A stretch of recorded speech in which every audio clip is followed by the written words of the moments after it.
Today we talk about how can you figure out this solution or know how you can do that on your AnkiDroid app. So you just follow this ways, then it's going to work with you. So all you have to do, you just go here above this sign, click on it.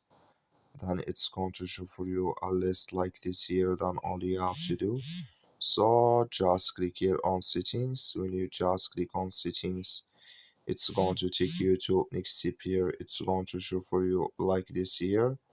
So then you just click here on appearance. When you just click on it, then it's going to take you to next step here. It's going to show for you like this.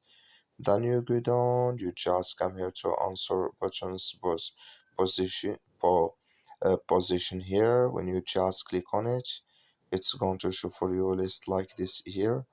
So then here can you select it in this list on your app. That's all you have to do. Thank you for watching. Don't forget to support us by liking, subscribing.